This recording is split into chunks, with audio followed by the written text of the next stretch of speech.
But very welcome to both our panel and to our participants, to the Nordic Council of Ministers. I'm Maria Graciev, I'm the director here in the office in Estonia.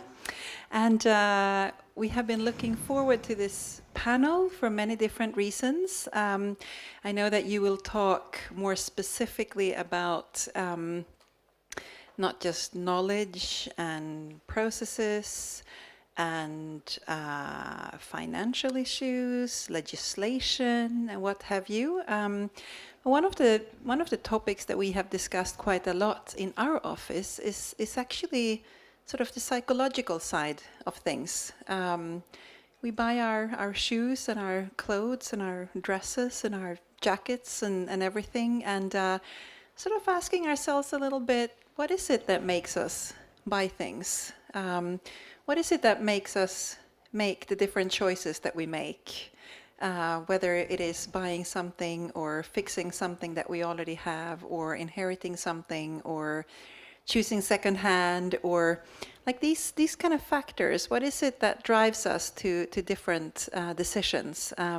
This is something that we have discussed quite a bit in our office, and we decided that it would be interesting to have a panel that can dig a little deeper into this topic. So with those few words, again, very, very welcome. And you have an hour and a half of this interesting discussion. After this panel, you are all very welcome to the Rosa Maja, to our small garden reception. So my colleague Olga will lead the way for those of you who don't know where that is. And you're very welcome to join us there. But now, panel, thank you for being here. Over to you, and enjoy. All right, thank you. So we do have a saying in Estonia that it's not too good to be too enthusiastic. So I was like, it's already past 6, we need to start. But now we're starting the panel discussion, or at least the introduction to it. So hello everybody, I'm Mairi. I will be the moderator of this discussion. Thank you for choosing to be here with us, because there's so many other topics being discussed at the same time. And I'm sure that we will do our best to elaborate the topic of textile and fashion industry in a manner that is interesting, sparking new thoughts, challenging, asking challenging questions. And also we are delighted if you also dare to ask questions and share your opinions with us, because if not in Opinion Festival, where else could we opinionate? Here, all your opinions are welcome. Before I introduce you, or well, before my guests here tell us about themselves, I just want to say also that probably you are familiar with the textile topic a bit, because I see you all wear garments at this very moment. You made some choices this morning. I do not know how many choices you had or how few you had, but I'm happy nobody here is naked. With a show of hands, raise a hand. Let's see who we have here. Raise a hand if you are a person who's wearing clothes daily. Okay, that's nice to know. Do we have somebody here who is actually working somehow in the textile or fashion industry? May it be somehow like a designer or working with municipalities in some manner? Okay, I saw some hands. Is there somebody here who has some ways to make legislation around textile? Okay, these people have not arrived. All right, do we have anybody else who we want to know who might be here? Okay, is somebody here who make their own textiles? Or like some own garments, can sew or knit, or yes, I see some hands, okay. Really cool. So we have plenty of experts here, wearers of garments, makers, some people who work in the industry as well. So, you might also know, if you are wearing clothes, if this has happened to you in the last 7 months, that you have to get rid of something. Then, starting from 1st of January 2024, in European Union, all the textile waste has to be collected separately. Maybe you've noticed there's a new bin somewhere. So, has anybody already put something in that textile separate collection bin? I also see some hands. Thank you, your hand muscles are working really well. Thank you. You will have a chance to also like verbally express yourself after I stop speaking. So before this collection, a separate collection was put in place, as a legal requirement, already the textile industry was in a bit of a, or a fashion industry in general, was in a bit of a problem, because we do a bit of overproduction and we do underconsumption. We're going to also talk about what is underconsumption in a bit. And if before you know this meme maybe, where you know there's a dog sipping tea and the whole room is on fire, and then there's this words like, this is fine. So we were like in that position for a while, but now when we are actually collecting up all the textile as that is being discarded as well, and we're collecting it separately, already the toes of the dog are a bit on fire, or the paws of the dog. So the situation is more and more critical.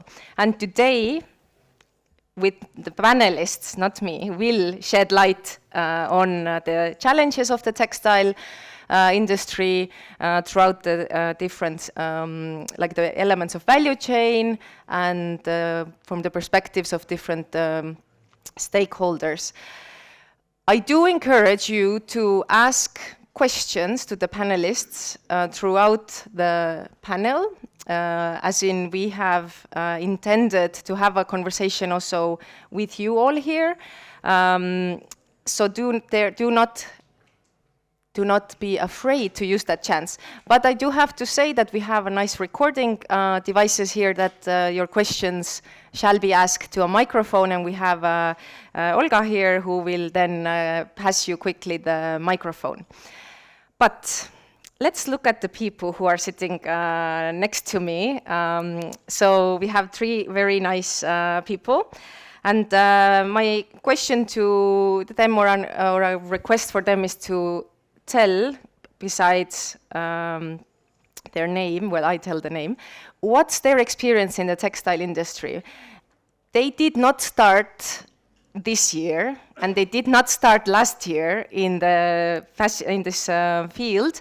So they have had the chance over many, many years, or tens of years, to wear different hats and work in different positions, work with different organizations. And this is very valuable, because you might see 3 people, but virtually we have here maybe 9 different experiences and positions and perspectives. So I would leave the honors to introduce their background themselves. So let's go from my closest to me. We have Frederik Trane from Denmark. So would you please tell us a little bit your background, and to the microphone. Of course. I'd love to. So first of all, thank you for inviting me, and thank you for having me in Tallinn. This is the city where the Danish flag dropped down from the sky when we were in trouble 1,000 years ago. So I feel in debt to this city, and very much like being here, not least on this panel. But my name is Frederik. I work for a Lifestyle and Design Cluster in Denmark, and Lifestyle and Design Cluster is our national business cluster for the lifestyle and design sector in Denmark, and I lead our circular economy team. And in Denmark, the lifestyle and design sector is primarily fashion and textiles and furniture, this industry is the 4th biggest contributor to our national GDP, or our national export GDP. So it's a big sector in Denmark. And what we do in Lifestyle and Design Cluster, and what I do, is to prepare the sector for what is coming through innovation and internationalization. And the organization kind of connects the dot between the business side the business associations, the knowledge institutions, the NGO, the legislative branches such as the EPA,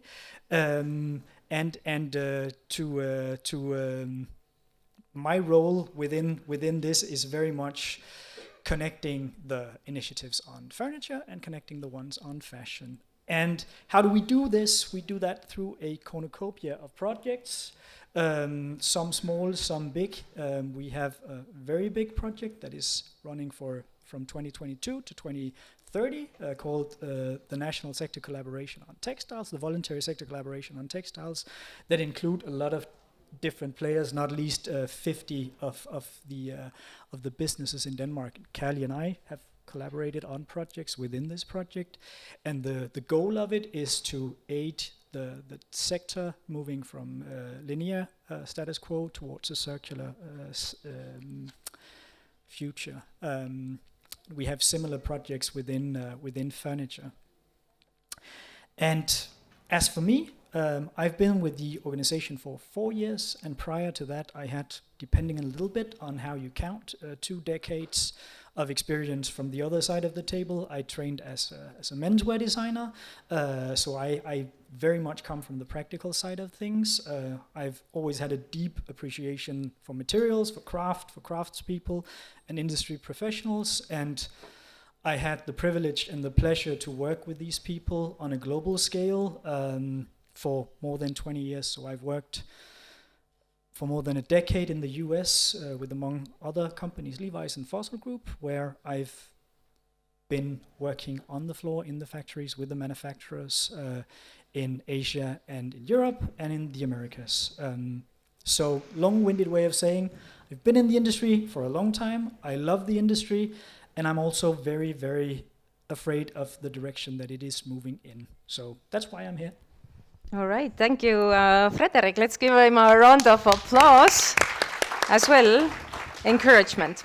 Next to Frederick, we have Kerli Kantfas, who is Estonian by nationality, if we have nationalities, but resides in Copenhagen in Denmark. Kerli, you have decades of experience as well in fashion and in the textile industry, so would you tell us a bit about that?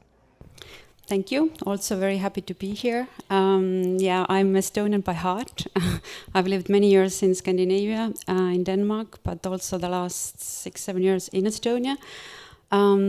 So my connection with textiles is, first, I love clothes very much. 20 years ago, I was very curious about different second-hand business models. I lived in US, did lots of volunteering and learned like how different ways, like convenient business models there existed for consumers to actually get rid of the clothes and buy a second-hand. Then 2010, I wanted to work in the field. My background is business administration, social sciences, and then I became an entrepreneur 2010 in Copenhagen and had this great circular retail idea that you have one spot. Let's say you have 10 pieces of garments that you don't need in your closet anymore, and you have one place where you can bring it. And that place would, some of them, good quality, would resell, others they would redesign, and there would be also workshops for children and adults to actually turn these garments into something else. The idea was great. I won the Female Entrepreneur of the Year with a foreign background in 2010 in Denmark. And then I tried to be the entrepreneur. I was way ahead of time. No one I wanted to collaborate with the fashion industry, with brands.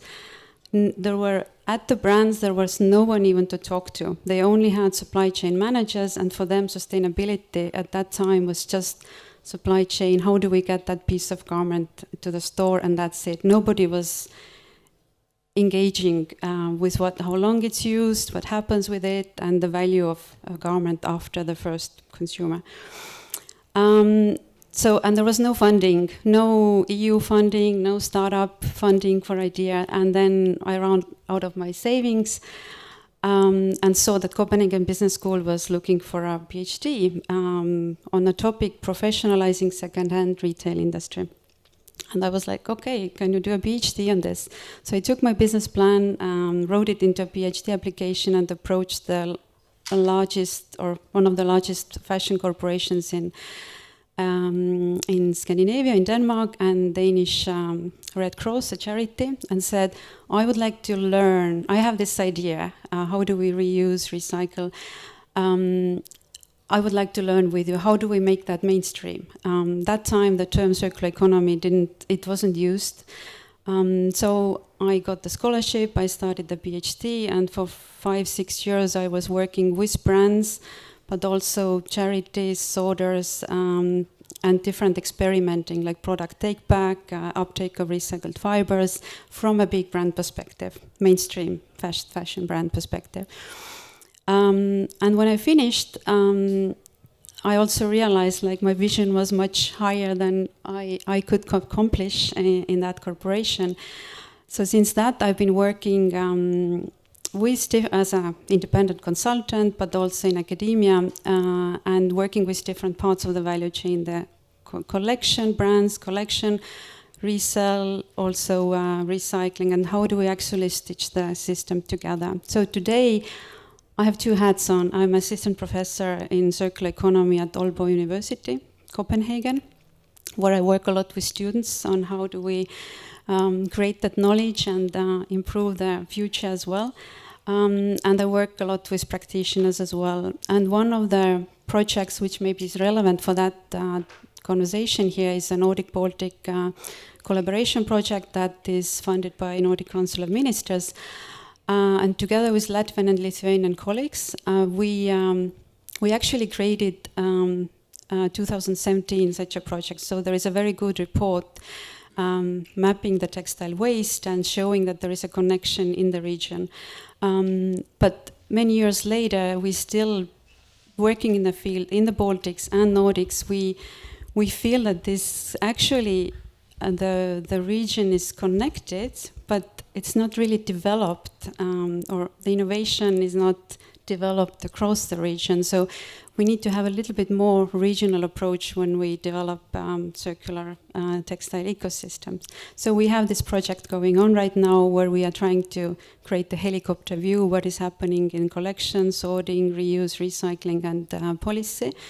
And developing a position paper to bring attention that, okay, we need to have a regional approach. It makes very little sense that every country tries to start their own sorting facilities and recycling. So we need to, because many of the clothes that Ingun and myself, also living in Copenhagen, and Frederick, that people there consume are actually processed, sorted, and also reused in the region here. So long introduction, but I'm a practicing academic, I guess. All right, thank you, Kerli. Let's give you also a round of encouragement. All right, and then we have with us Ingunn Grimstad Klepp from Oslo, Norway.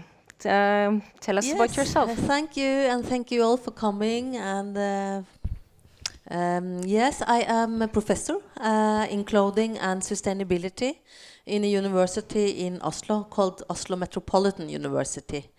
I have been working with research on clothing for 30 years.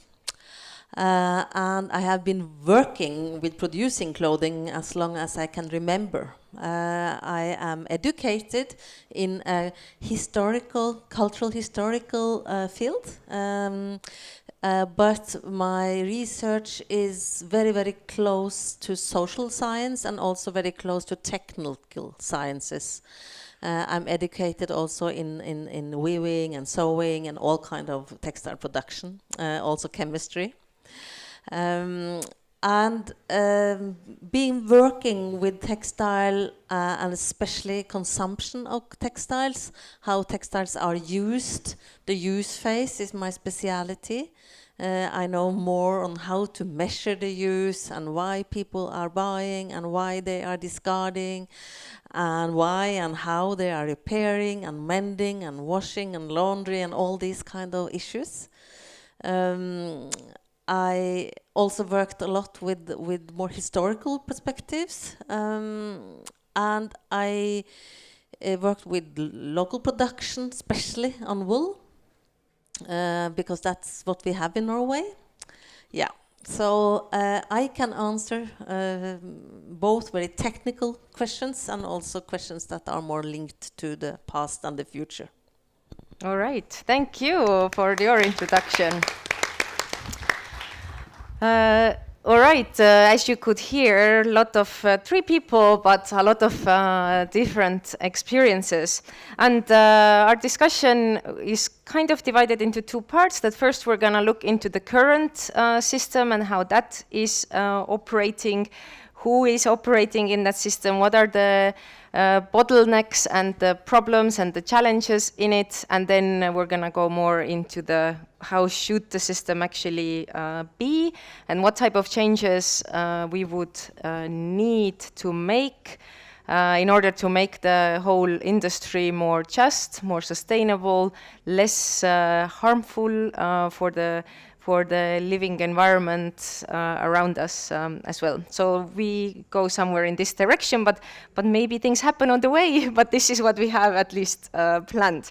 But so the current system, would somebody of you want to, maybe Frederick, you can start by describing us, like if some of us in the Nordic Baltic region, where we are only 30 million people, also keep in mind, like as Gerli was saying, that we shouldn't do recycling plants in every little country, then how does what's a life cycle of a garment? How does it get started?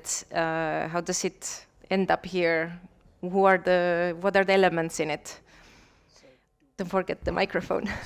So it depends a little bit on how far back you want to start, but if we take a cotton garment, there's a pretty long and entangled supply chain for cotton that starts with some seeds and then goes to a field that'll grow some plants that'll be harvested, and where the cotton bolts will be the fluff will be assorted, that'll be grinned, so you'll weed out the dirt and you'll get what will become the cotton fiber, and then you're spinning it, then you're turning it into yarns that you either knit from or weave from, and then you process it, you dye it, you finish it, and then you make it into a garment, and then you bring that garment to market, meaning to our shops, and then we all buy it.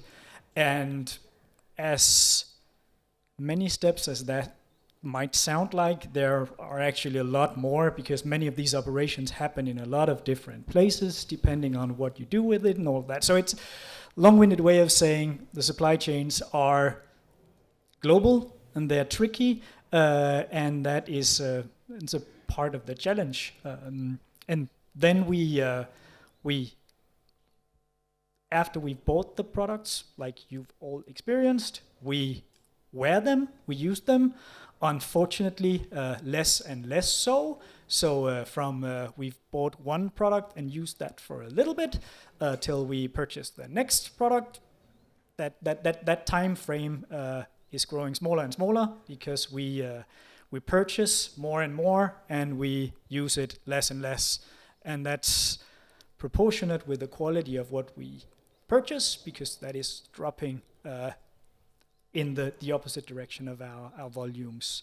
And then once we tire of it, we maybe try to resell it, we donate it, or we bin it. And then I think I'll hand the torch to you, Kali, because then you can maybe take us to the next part of what happens. But maybe I give it first to Ingunn. I know you have a lot to say in between before it becomes a waste. I like that my panelists are guiding themselves. But I would add something to Frederick's story here.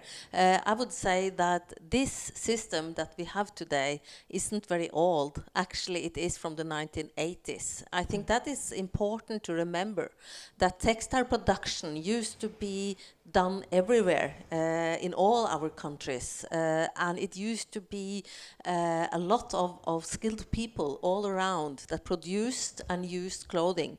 They used to be expensive and they used to be well kept. And then it happened something in the 1980s, and that was global, and it changed the trade, the global trade with clothes. Clothes has always been traded around the world, you know, the Silk Road and all these stories. But it happened something that made clothes much easier to produce in low income countries, and this from the 80s we have had a huge shift.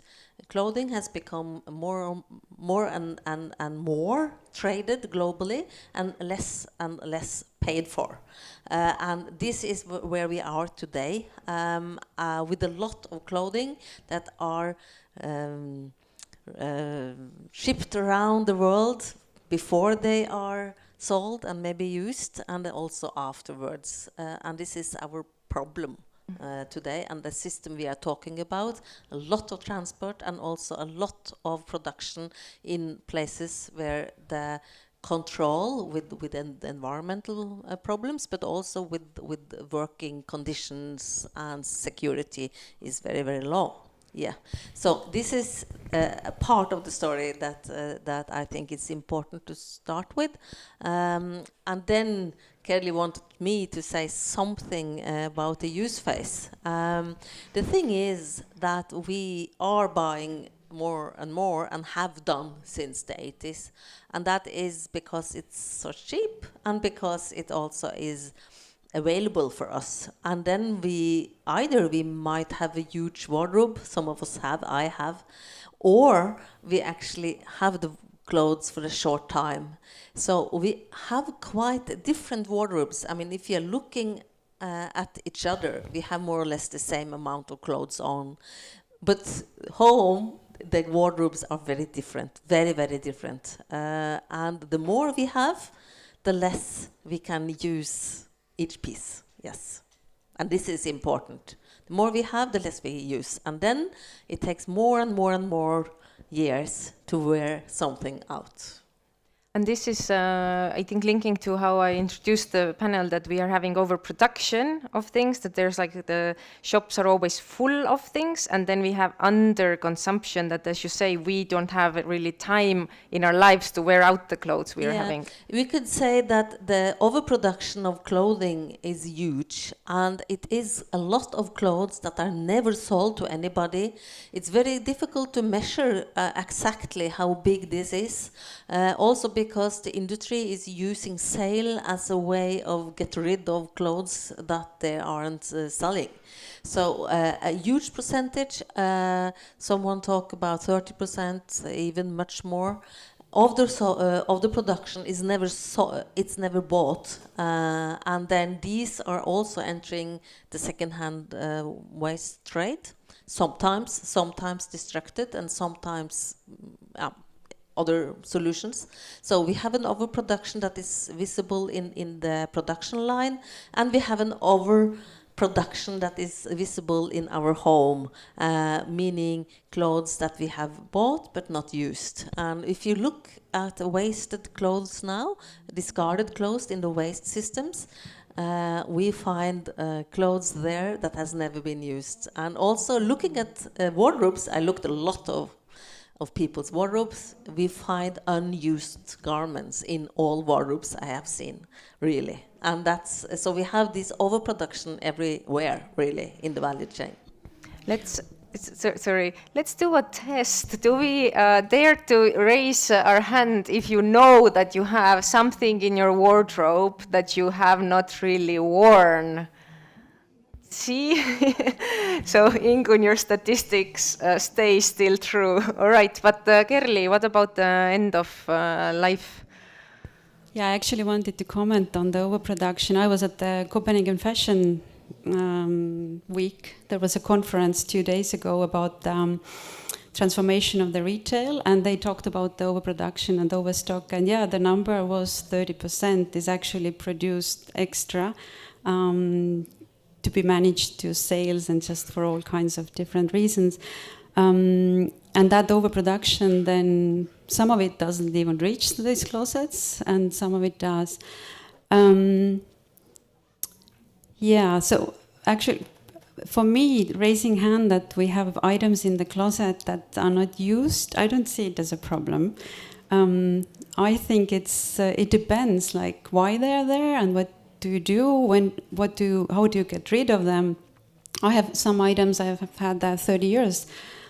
I haven't used them 10, 15 years, and suddenly I love them, and I'm so happy they are there, because I wouldn't be able to find such a nice fabric even in the stores anymore. So I think the volume is it's a very interesting discussion, that what is a lot and what is bad.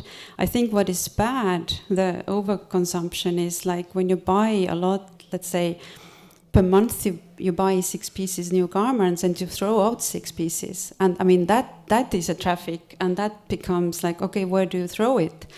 And when you brought this 80s, I think we can say out loud what changed was like the fast fashion business model entered the market. And we also see, if we look at statistics, that fast fashion goes in parallel with using synthetics, which synthetics is a cheaper fiber and replaces many natural fibers. And with that fast fashion and global production, I mean, we also had production in Estonia and I mean Denmark, Norway, but now production is far away, and also the end-of-life management is, a lot of it is far away, so clothes become this stuff, they come from somewhere and they go somewhere. And we are just like using them a little bit. And I think this is where the underconsumption maybe becomes relevant. That this in and out happens so fast and in so big volumes that people get disconnected with the wardrobes. But where do the clothes go then? So I give my shirt to my friend, and then I'm like, oh, my friend has it now and will use it, like solemnly swears to use it for next 5 years, right? But maybe she doesn't. So where do the clothes go when we don't use them anymore? And I don't know, I give it to a friend or second-hand shop, I sell it in Yaga or Vinted, these places. What happens? There is no place away. It doesn't exist. So that away is people's closets, incinerators, it's burned, it's landfilled, it's reused to some extent, very little recycled. It's less than 1% of our used textiles are recycled to new textiles. So if you see that myth that, okay, today I used to be that shirt and tomorrow it can be made into another shirt, this is a myth. It happens less than 1%. It's a very small scale, so almost not happening. And then there is a way far away, the countries, the global south, that also there are different numbers, different reports, there are also different opinions, and also asking, who are you asking? Are you asking the importer or are you asking the seller there? But a lot of the statistics shows that this global south gets a lot. They also use a lot, so it creates jobs, social value, economic value in these markets. But these countries have no waste management systems to actually process the huge volumes of the north under-consumed volumes of garments in the north that end up in the south. So that is the way, but I recently talked to an African organization, and they said, we don't have anywhere to send them anymore. There is no other continent where we can send them away. So we are stuck here. So we need to figure it out collectively. Yeah, I wanted to add there that this overproduction, it's like we are producing more clothes on Earth than we are people to wear them.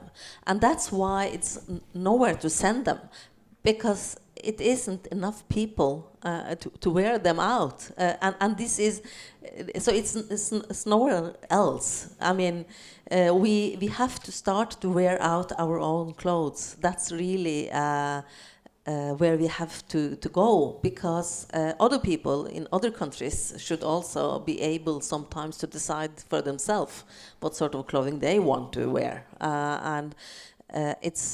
They aren't many enough to wear out what is now produced. And this is also what I would call an overproduction. We don't have enough people to wear them out.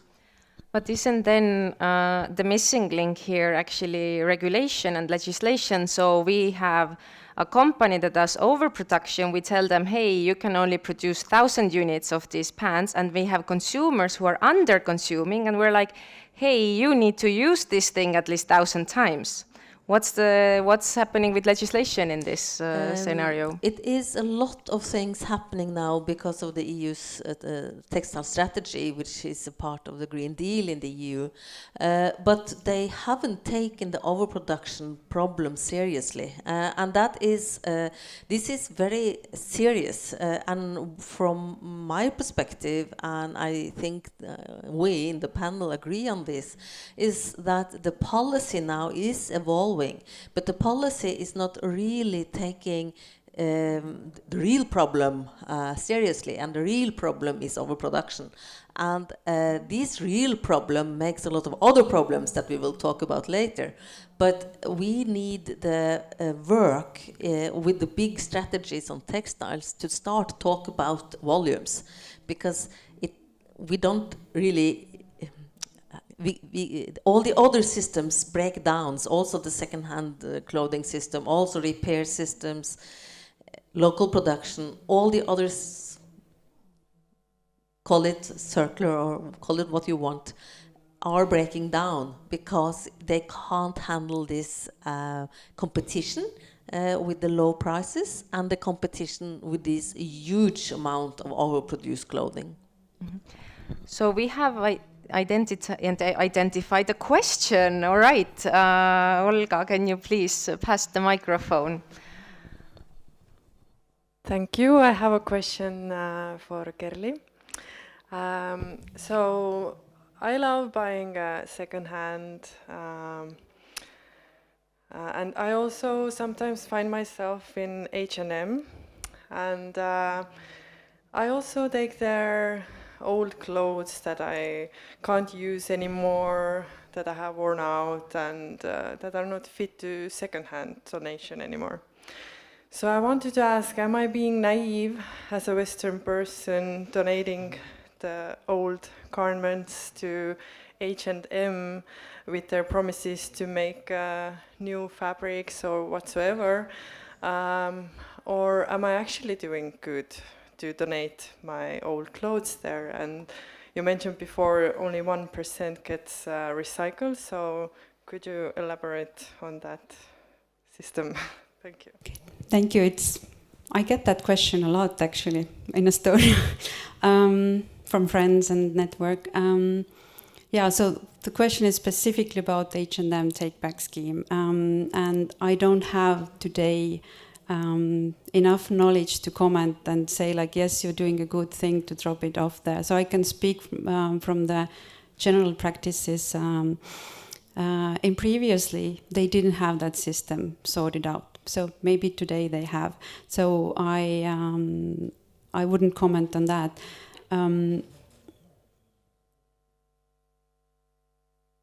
So there are other options. What you can do also local donations, but when it's a really worn out thing, nobody wants that. The truth is also we don't have systems today that this piece of cloth, let's leave the H&M system out. I honestly don't know the details, and I don't want to comment on a brand, but the infrastructure that piece of old garment gets into that recycling facility somewhere, in Europe, very limited, somewhere in the world, also limited, is not there. And also the financing of that piece of garment reaching that recycling facility is not there. So I would say, as of today, it's most likely better to throw it in the municipal waste. Maybe I shouldn't say that, but I think the likelihood that you drop something in a bin and it reaches recycling fiber is very limited. And we have this 2025 obligation, like from 1st of January. And I recently read that Sweden is actually rolling that back and saying that broken things and socks with holes you can put back to the municipal waste, like the Olmebrüki in Estonian, because we just don't have solutions for that and infrastructure in place to get these broken pieces recycled. And the complexity of recycling, because products are very mixed fibers, and recycling technologies are dealing with either cotton or polyester or wool, but we have lots of blends that the recycling industry can't figure it out how to do that yet, making into new clothes. But of course it could be made into furniture filling, but even that is still very limited, and the demand for it is limited. Taking all the volumes that also Ingun refers to, the overproduced, that the solutions for the end of life, the recycling solutions, it's less than 1%. They just can't deal with this. We have to close the tap in the beginning and start figuring out, okay, what do we do with all the masses here? Because the end just can't process it. Right, you get more responses, Ingun and then Frederick. Yeah, I also get this question often, but then of course in Norway, referring to what is good to do in Norway. And in Norway, the waste is incinerated and that's a good thing. So if I throw a piece of clothing in the bin, it will be incinerated. If I, on the other side, put it into reuse, it will be exported, and very little reused in Norway. So I would say that if your garment had been in Norway and it had been made from synthetics, meaning plastic, then it would be better to throw it in the bin, because we are exporting plastic to countries that doesn't have any way of looking after this waste. I don't think that landfill of plastic is a good solution. So that is my limited answer. But I think that Kerli is right. We can't really discuss single companies, and we shouldn't, it's very difficult to always know what they are doing, also because it's a lot of telling that we are doing this and doing that, and to know whether it is really are true, it's hard work. That's why we always are like a bit careful with going into specific companies when we discuss these things, because things are happening all the time. Happening or not happening. Saying that things are happening or really happening. And that is difficult. All right, Frederick, your point? I think also the root cause is the volume. There's too much. So we all agree on that. I think secondly, as you said, the textile waste collection scheme will be mandated from 25. So some countries in Denmark, it was started in 2023. So we've done it for a year and a half. It's by no means perfect. It is extremely difficult. There are so many issues. Each municipality has their slightly different version of doing it than the other. So currently, I agree with you, Kerli, but I do also think that we need to recognize that it's something that is being built. And is it going fast enough? No. Is it working well enough? No. Does it have to get to a place where it works a lot better? Yes. But I would still argue, if your discarded product actually is textile waste, and there's a very, very important distinction there, because I think one of the big issues, and you can talk a lot more to it than I can, Kerli, is that people don't know what textile waste is. So if the garment that you're disposing of is not waste, if it could have still been used, then it's a bad thing. However, if it is waste, from my perspective, it is contributing to building a system that needs to be in place, and it is going to be very hard. It is going to take a long time. Probably when talking about the Nordic-Baltic collaborations, it will take collaborations to get it up and running.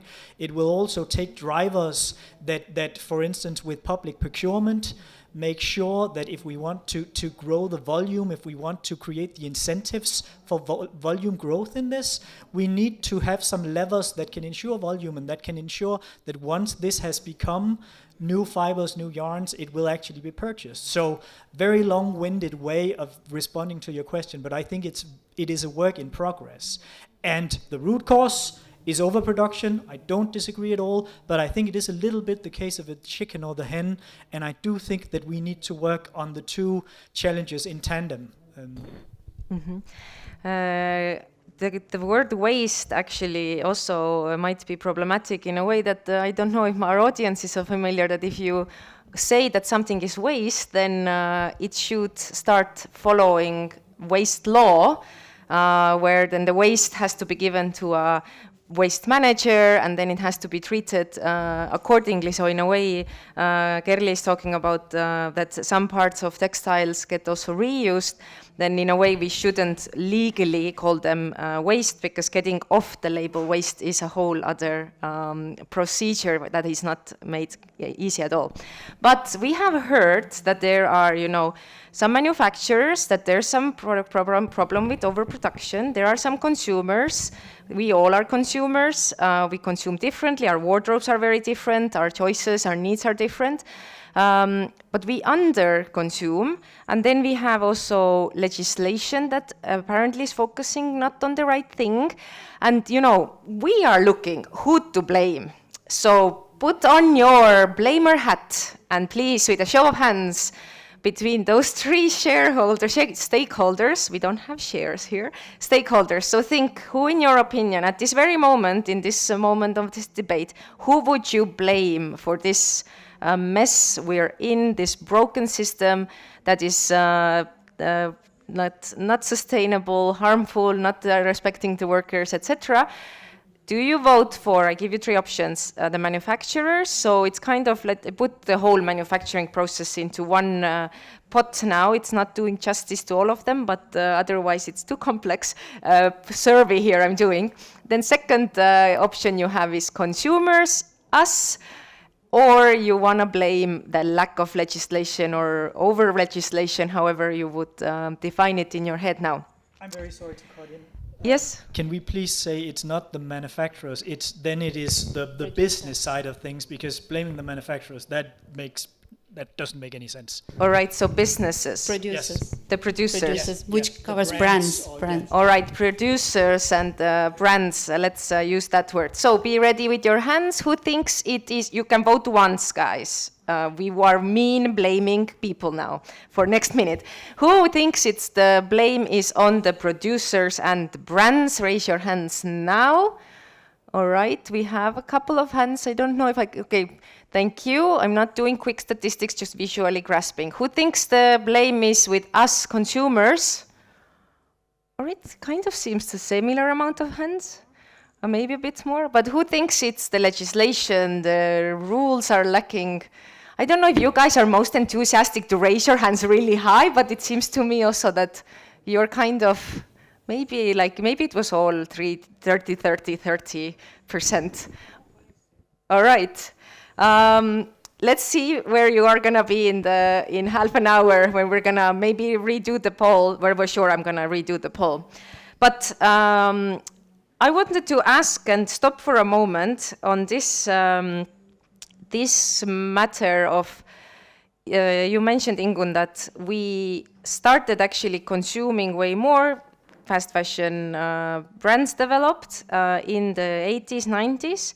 So what is it that makes us consume more? What are the elements that go into it? Yeah, now you mean by consume, you mean buying more things. Yes. Exactly. And that is, first of all, it is that the products has a low price. I mean, the price has really dropped.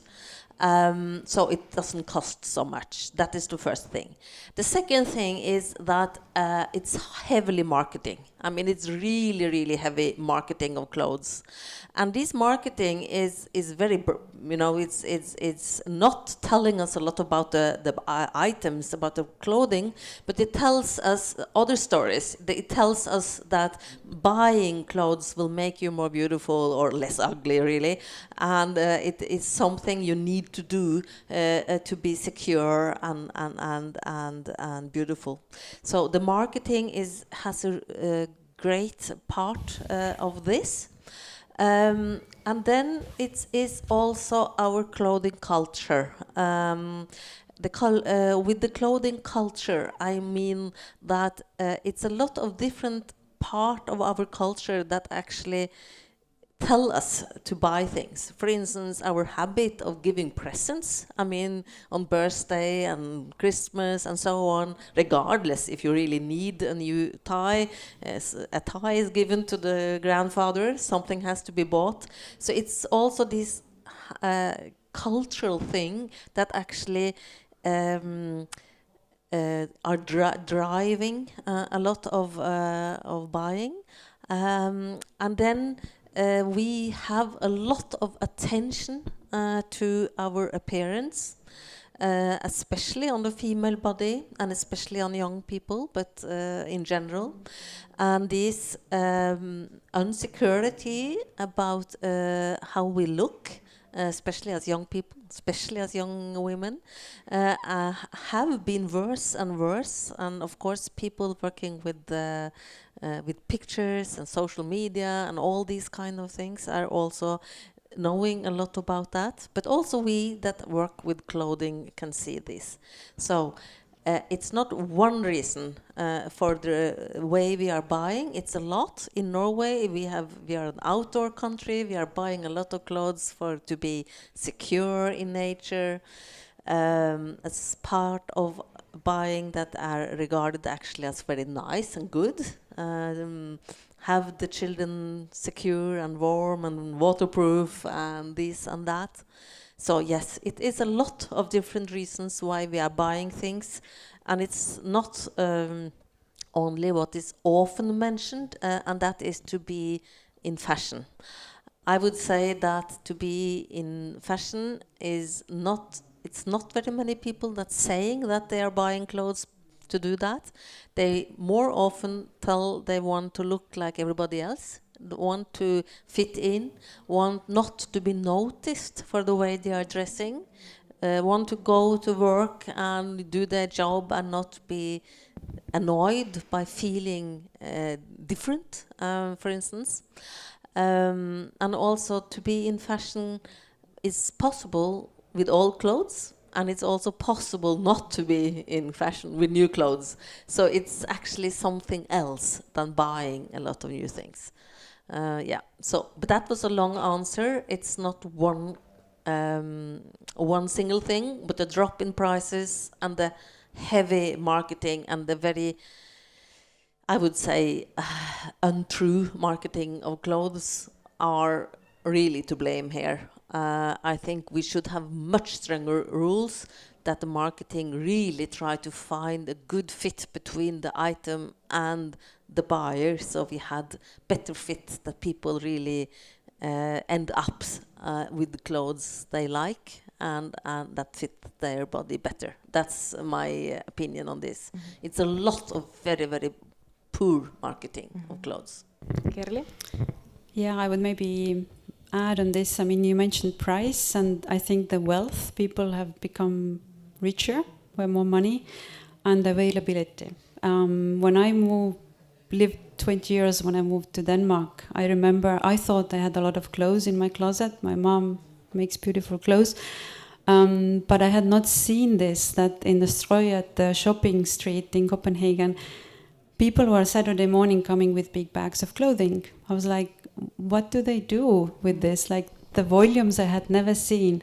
And I still think, like in Denmark, people buy a lot because they can. They have a lot of money and things are available. We have lots of clothing stores now. So the availability of both money and fashion, and you don't question this, why shouldn't I? Because I can. So the sustainability freaks are thinking like, okay, do you need it? Or my girlfriends, sometimes, some of them, they don't ask my opinion because they always get these critical questions, do you need it? Because it's just become a habit, a way of living. It's a thing we do. Frederick? I think to add on to what England was saying with marketing and culture, I also think a lot of, and I agree with everything that you listed, by the way, but I think we've increasingly become material illiterate. We don't know about materials. It pertains to textiles, it pertains to most materials that are physical, and materials tend to be. So it's easier to market things that aren't quite true to us because we don't know what is good and what is bad. So we're easier to sell crap to, and that goes back to what Callie was saying with accessibility. Like from a personal perspective, I inherited my name from my grandfather. I also inherited my interest in textiles. He worked in textiles, and when he bought a suit, and he was born in 1911, 12. When he bought a suit in the 40s or 50s, that was a salary of a month. He really needed to consider buying this suit, making sure that he actually really wanted that suit and needed it, and that once he grew a little belly, he could adjust his pants. It was an investment. Today, you buy a suit, don't even really care if it can be dry cleaned because you can chuck it and you can get a new one. So that's the wicked circle of it.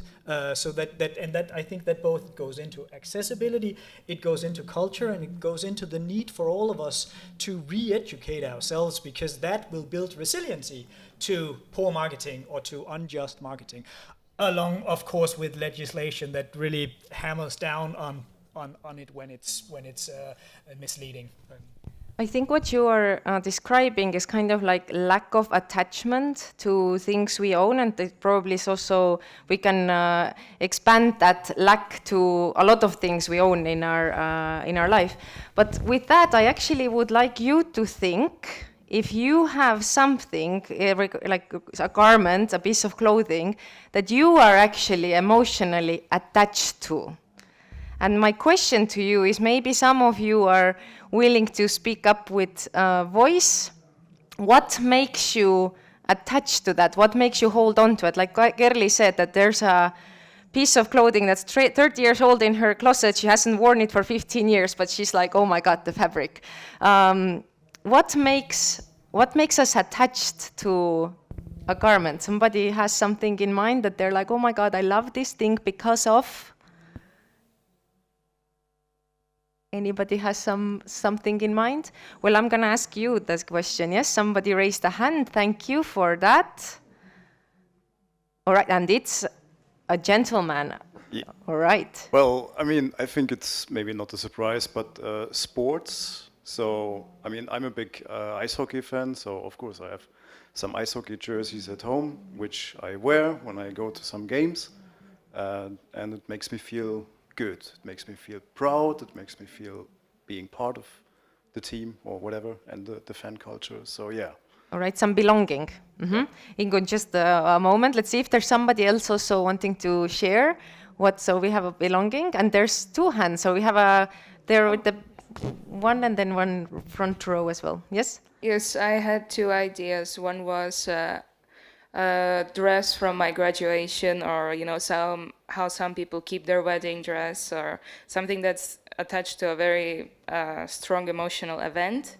And another thing was clothes I've made myself that I have a very strong attachment to, because I spent a lot of time on them myself, and part of my soul is in them. All right. And then we have one from the front row as well, and then Ingo, I give you a word. So I actually would like to share the opposite way, in a way that I feel like we should not get attached to clothes.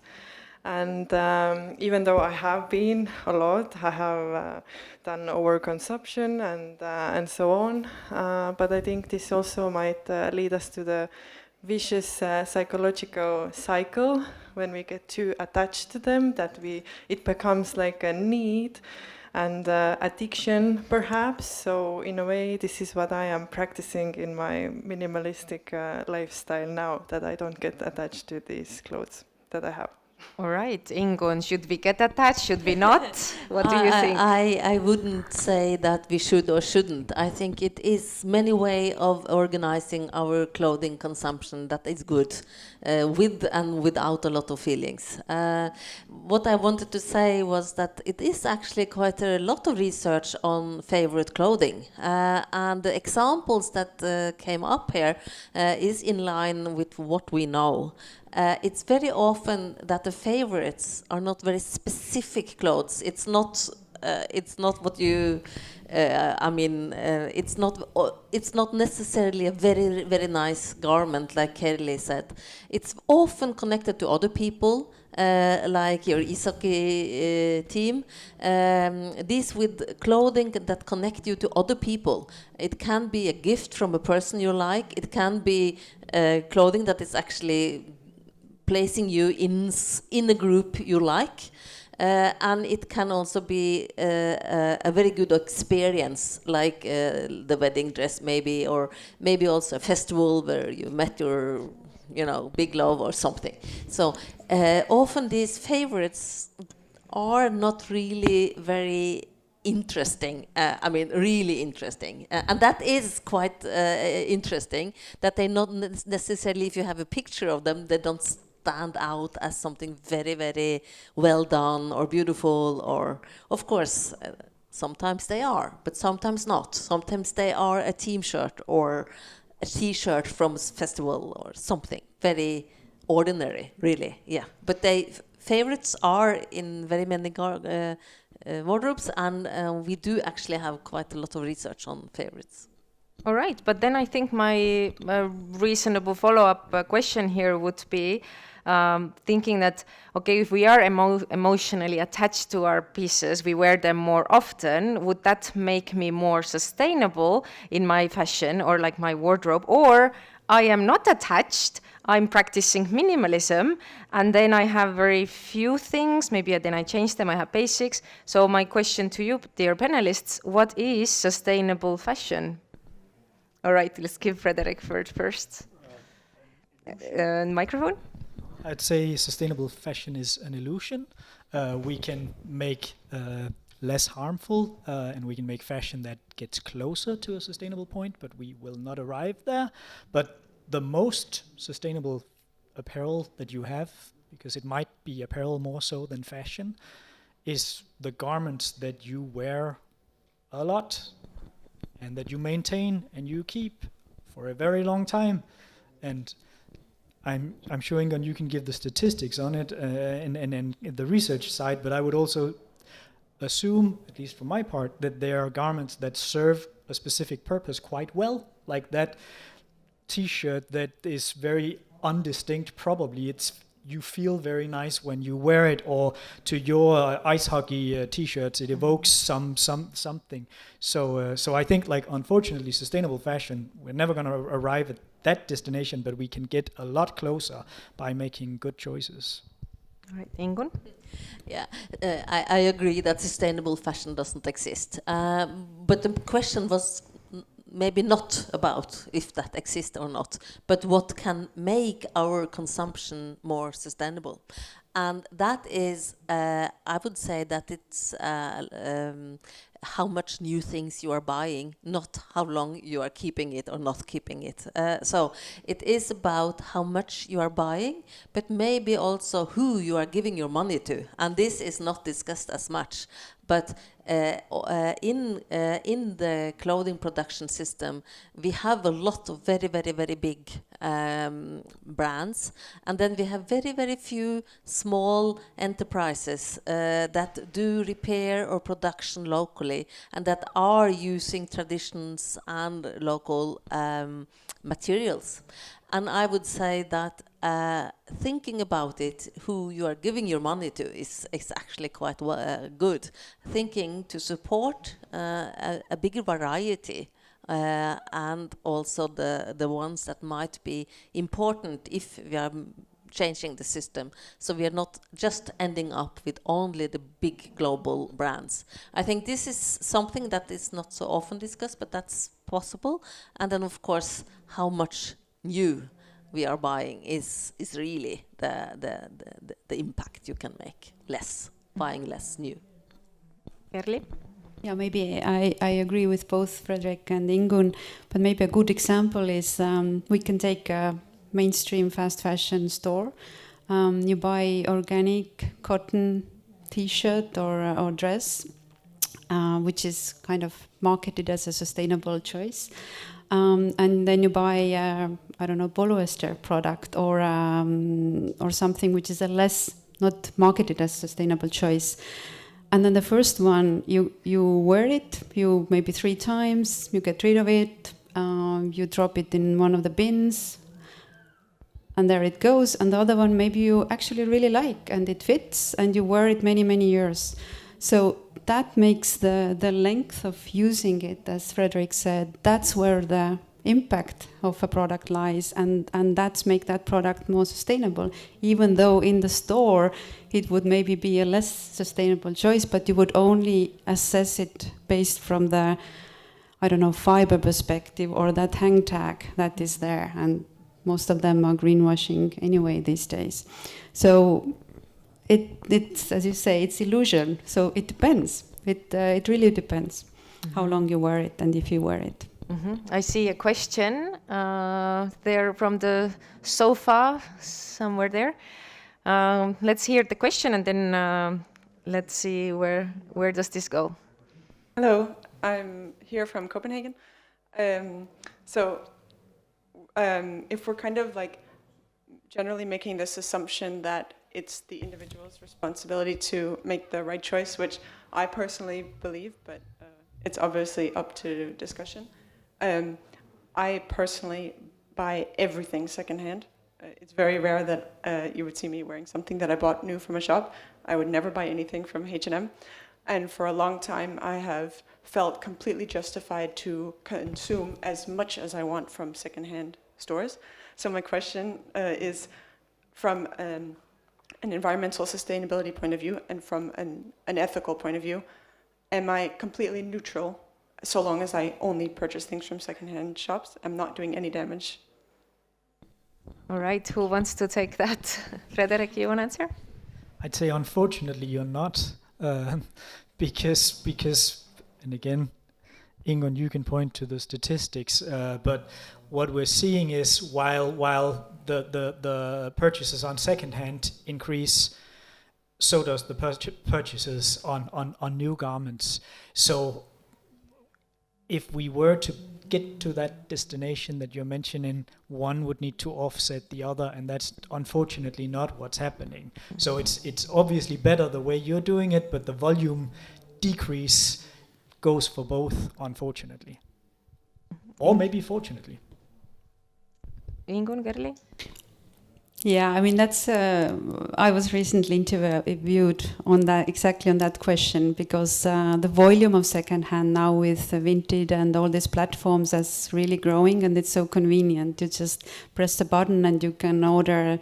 I don't know. There are some numbers from Denmark show that students are just bored in the classes and they just shop because it's so convenient and cheap, and it's sustainable, it's secondhand. So it's become like a fast fashion, a new phenomenon, like overconsumption of secondhand. But the way you do it, I buy a lot of secondhand as well. So if you need something new, like your pants broke or whatever, then it is a better choice to go and see what is already there. By voting with your purse, as Ingun says, also who are we giving our money to? And yes, in the second-hand market, you can also give money to Vinted and the big platforms where the money goes out of the country. But you can also, in the second-hand market, support the local non-profits and social enterprises, which actually generate social value, jobs, and value locally.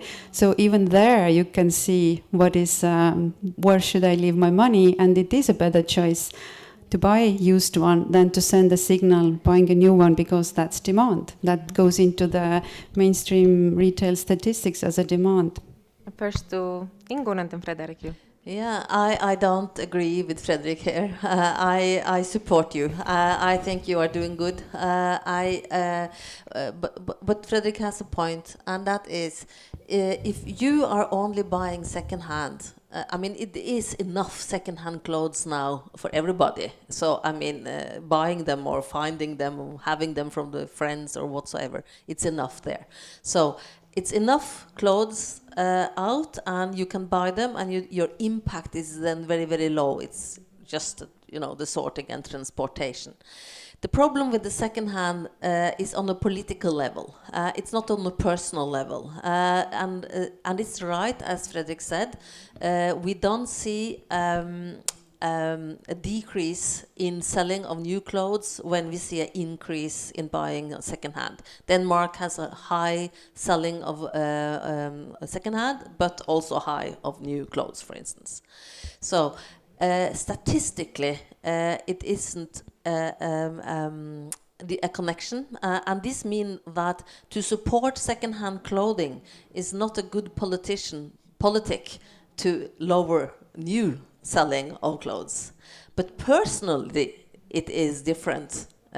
Statistically, we actually see a connection between people that buy a lot of second-hand, also buying a lot of new clothes. So you are different from average, and that's why your example is good.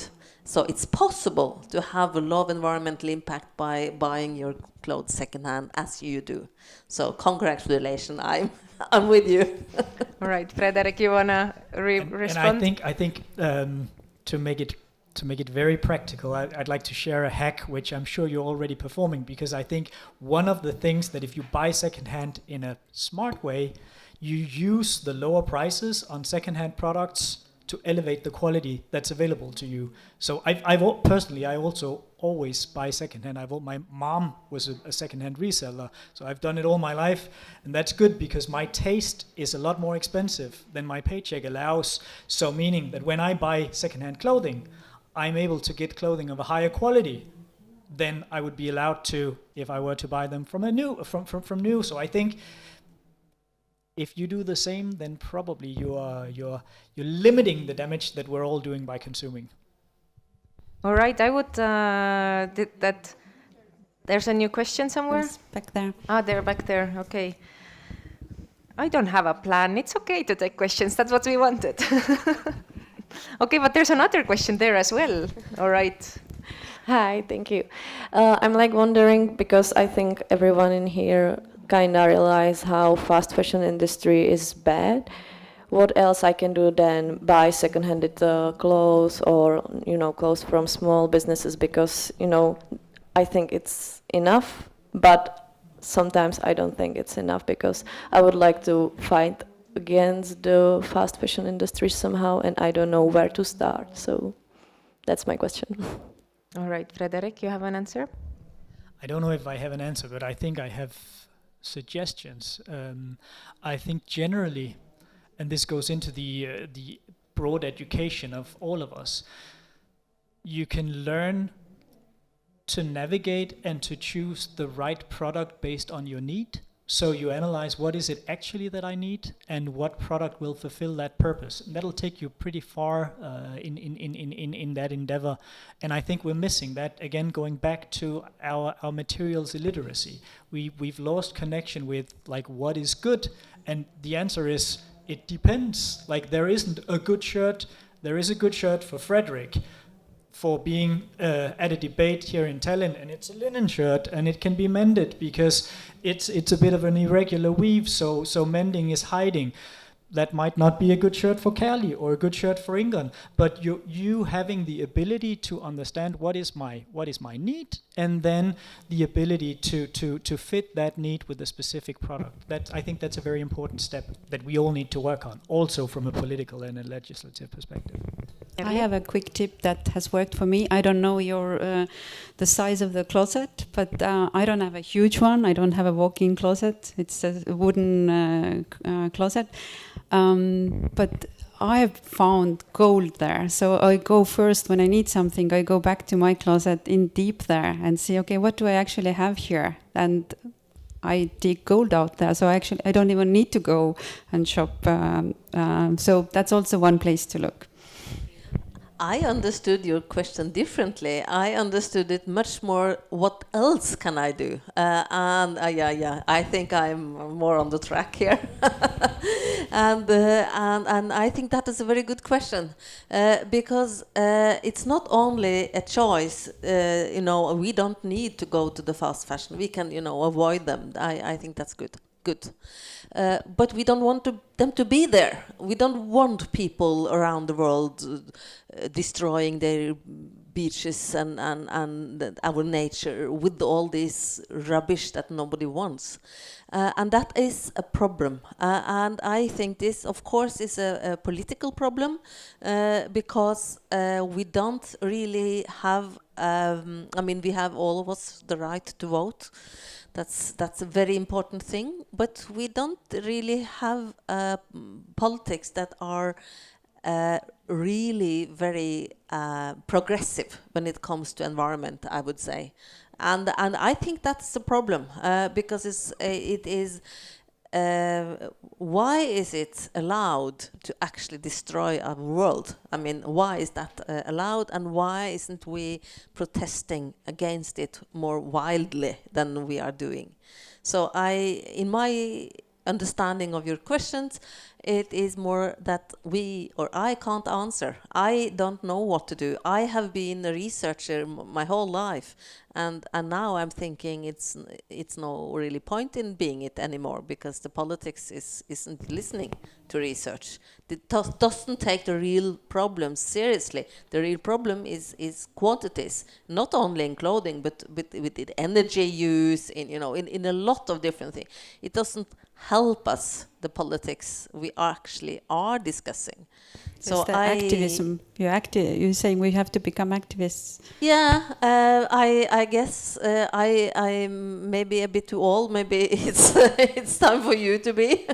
I think organize yourself and see what can be done, because the politics is very, very slow, really very slow, and discussing unimportant questions, and also thinking that increasing reuse or repair or this or that actually do anything with the main problem, which is overproduction, while we don't have any research that actually say that we will go down if we do more of something else. Kerli, quick response. Yeah, that you said it's slow, and I would agree, because 10-15 years ago we didn't have technologies for recycling or knowledge and data, and we have a lot these days. We really have the technologies. They're ready. There, lots of research is ready. What is missing is will, both political will but also industry will. I think the level of ambition is just too low. How do we scale that up? Should be a question. How can we do that from the seats we are sitting in? All right, we have one more question from the back, and then I have still one more question, and then we're almost out of time, so let's see, what do we have there? Hello, thank you for having this conversation with us.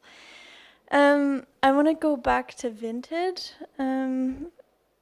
I think it's a bit of a gray area, so I would love your opinion on it, but to me, Vinted as an app has been incredibly helpful as a student to earn money, to then create that cycle of the money I earn on Vinted is the money that I buy clothes with, and that's like my rule.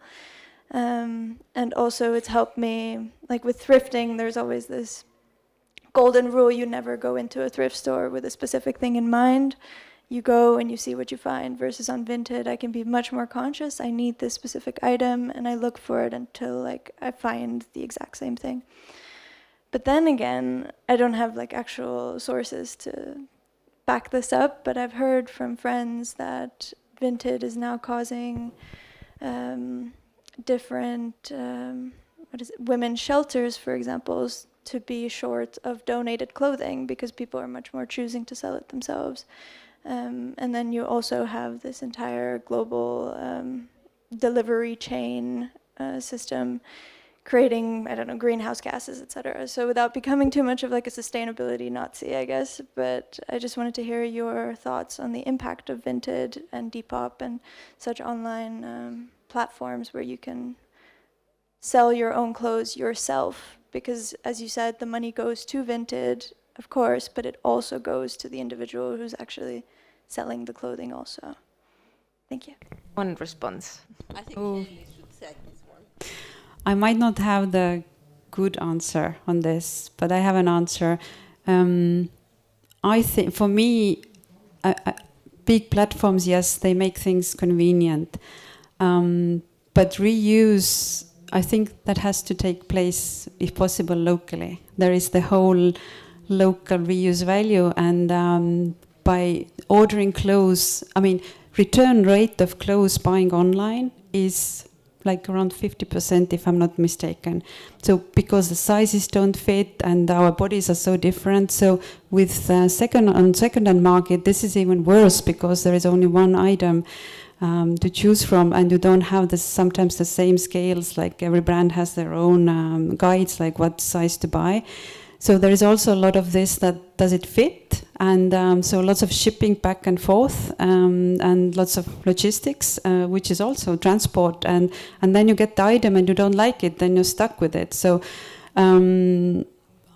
I think reuse should take place locally, supporting local communities. And you can touch and feel, and you can actually buy.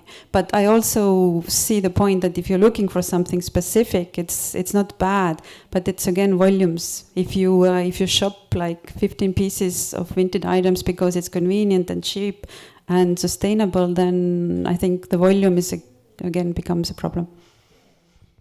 All right, I just wanted to add that it's not a shortage of clothing.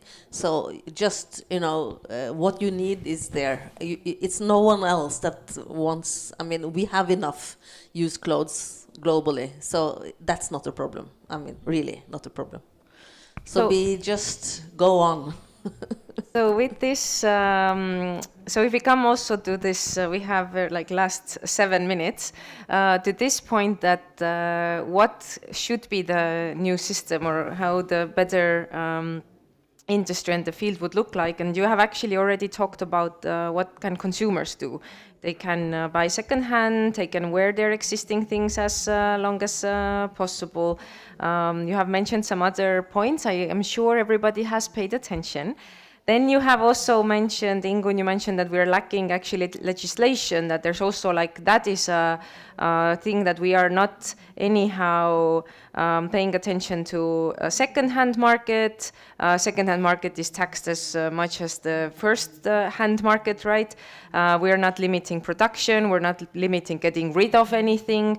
So there's also legislation that is lacking, and there should be attention put into it. Briefly, maybe, Frederick, you can answer to what should the industry itself, so let's say producers, do differently for a better system. And then we can go back to the audience and think who they think then should act up more out of our three stakeholders. But I think that's a pretty difficult question, because I think it is very much connected to the two others, especially the legislation. So I think in order for the industry to progress in some of these things, we should create incentives or penalties or systems that incentivize or penalize depending on challenging systems from the industry side. And I do think that some of those are coming: the extended producer responsibility, the digital product passport, the household collection of textile waste. Some of it is coming. It is too slow, too little. The limiting of imports of certain goods. Essentially, I guess what I'm saying is that we need to make sure that there is a fiscal business foundation for this to change within the industry, and that is a process that has a lot of different steps to it, and some of them are in place, a lot of them are not. Erli? Yeah, I think, I mean, we have overproduced volumes. We have lots of clothes in the system. So what we should do, political, industry focus as well, and then consumers would follow, is to empower the reuse sector. And by meaning empowering is that there is financial schemes, so it makes sense to resell, repair, renew, sort, all these things, so that the piece of garment is not a waste and it ends up as a waste. So we have to empower through policy. We make it with taxes. We also channel some of the extended producer responsibility funds into the prolonging the life of these products and actually using them, utilizing the things. And then it should be more expensive and complicated to make new products. And we should empower the ones we have now and all the actors around that. It will also create jobs. And so instead of going to a shopping mall, I would like to see at least 1/3 or half of it, the stores being nicely curated reuse stores. But right now they can't compete against the big volumes of the overproduced. Right. You wanna add to that? Is this only on the producers, on the brands you are asking, or is it in general? If possible, you could focus on the producers and brands. Okay, yes. The producers and the brands, I think it's quite limited what they can do because they can't impact what is most important, and that is the quantities. So I think they should be aware of these limitations of their own role. I think they should stop with all kind of lying in the marketing. I think that's very heavy. I think they have to go to like a detox cure or something, something to learn from other sectors there, I think, to be more honest and think about their role much more as a producer of goods, yes, but also to find the right user for the right goods. I think this is really a huge shift in the industry, and they have to use the marketing to find that user that actually will use this item up. I think that is a challenge that the industry have to take. So that's for the industry. Should I take the other ones too? No, do not take, because I want to now look at the audience and ask them now, thinking that we earlier did the blame game, but now we're gonna put in on our heads a bit more hopeful hats. And my question is, like, now we have the producers and brands, we have still the consumers, and we have legislation and regulation. And based on the discussion that you have heard and in a way participated, where do you think lies most potential? Like, which of these stakeholders should be the most empowered one to actually be able to somehow shift the system into a more positive direction? So is it the consumers that should have the power, the producers, or the legislation? So with a show of hands, I don't know if we're going to give you the right answer or not, but we're going to leave it open. But just to see you, where do you stand? So who do you think, who of you thinks that it is producers who actually have this power to change the system? With a show of hands. This is 3 people. All right, who thinks that it's the consumers, us, who can actually shift the system? So this is like 6 people or 7 maybe. All right, and who thinks it's actually we need the legislation to regulate how the... Wow. This was beautiful. All right. Thank you for that. But as we identified in the beginning, we couldn't find any legislators in this room. But in Estonia, local elections are coming. So please to vote responsibly. But we are running out of time as planned. So I would love to give you all still one sentence to say of, so what would you tell to our lovely audience as a takeaway message or call to action or an idea that you would like to emphasize?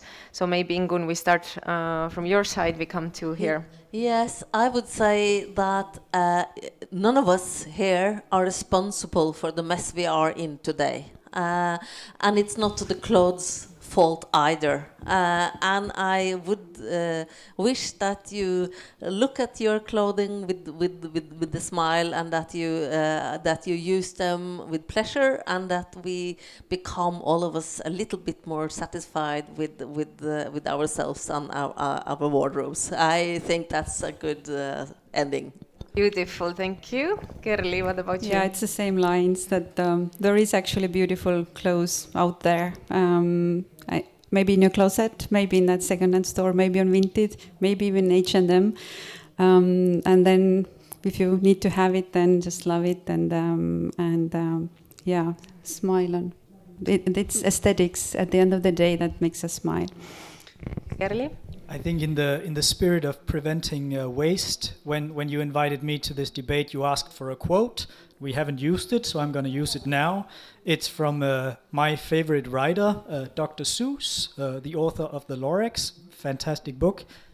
And the Lorax says, unless, or actually it's the Wunsler who says, unless someone like you cares a whole awful lot, nothing's going to get better. It is not. So I think everybody has a responsibility, and we need to step up in order to see change happen. Thank you so much, Frederick. And from my side, I will tell you, thank you so much for listening, participating, using your hands to show your opinions. We hope you have enjoyed this, as much as I have seen the smiles among the panelists here. And if I can also give you a little thought from my side, then I would say the best piece of clothing you have is the one you already own. So thank you, and enjoy rest of the Opinion Festival. And thank you also Nordic Council of Ministers for inviting us here for this topic. Thank you.